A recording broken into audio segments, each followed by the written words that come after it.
आपण दुष्काळ सदृश घोषित केलं, ज्यांना दुष्काळी घोषित केलं त्यांना जे मिळणार आहे तेच दुष्काळ सदृशला मिळणार आहे। कुठेही आम्ही अध्यक्ष महोदय भेदभाव करणार नाही। शेतकऱ्यांच्या पाठीशी उभं राहणारं सरकार आहे।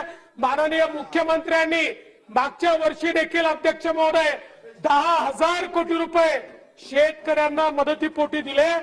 याही वर्षी अध्यक्ष महोदय पहिल्यांदा राज्याच्या इतिहासात पहिल्यांदा अध्यक्ष महोदय 20 लाखापेक्षा जास्त शेतकऱ्यांच्या खात्यामध्ये 25% अग्रिम गेले आहेत आणि बाकी शेतकऱ्यांना पुन्हा पैसे जात आहेत।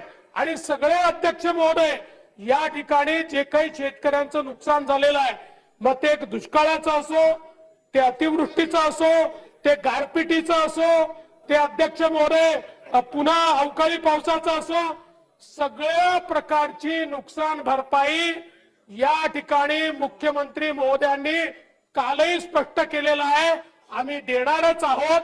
आणि अध्यक्ष महोदय निश्चितपणे त्या संदर्भातली कारवाई सुरू झालेली आहे आणि पूर्णपणे अध्यक्ष महोदय, आणि एवढंच नाही, 2 हेक्टरच्या ऐवजी आता निकष 3 हेक्टराचा केलेला आहे। अध्यक्ष महोदय एनडीआरएफ अध्यक्ष महोदय मागच्या वेळेस तर एनडीआरएफच्या दुप्पट आपण दिले अध्यक्ष महोदय, म्हणजे जे काही नियमात आहे त्यापेक्षा जास्त निधी हा आपण देण्याचा प्रयत्न केलाय।